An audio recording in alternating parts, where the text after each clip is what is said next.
surreal. It feels like it's not happening. It feels like a bad dream.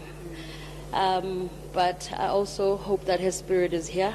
I hope that it's the first birthday without her, and it's very hard. But I hope that justice gets served.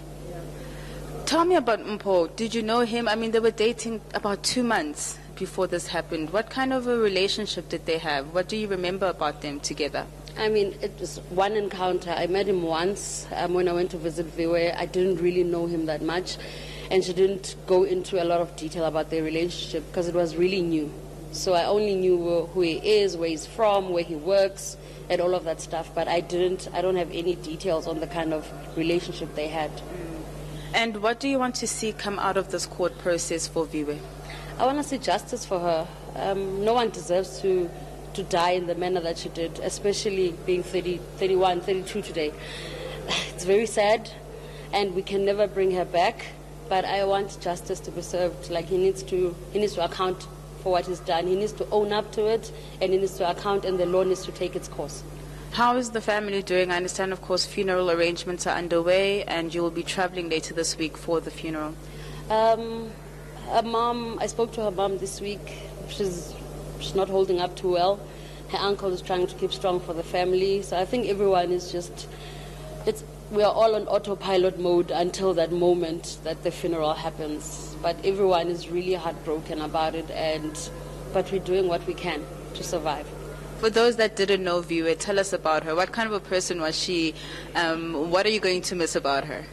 Viwe she was bubbly. She was bubbly. She had energy. She loved to sing. She loved life, and she loved being out, and she was friendly with everyone.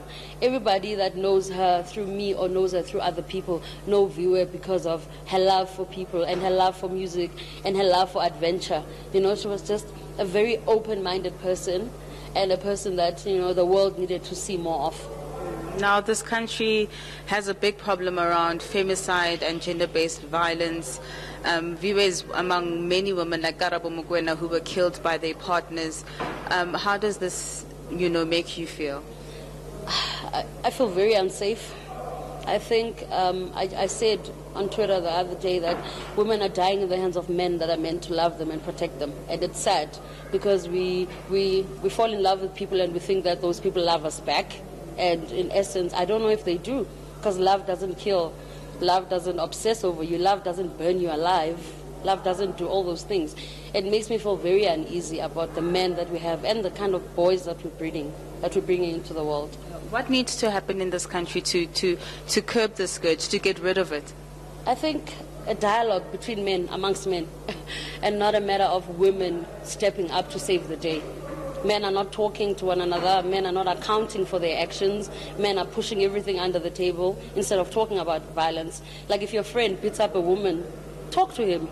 Like let him account for it and make sure that he stops. Let's not push things under the carpet, because now we have a case that we have now. Because people are not talking, people are not accounting, and people are not doing what they're supposed to be doing, which is supposed to be protecting women.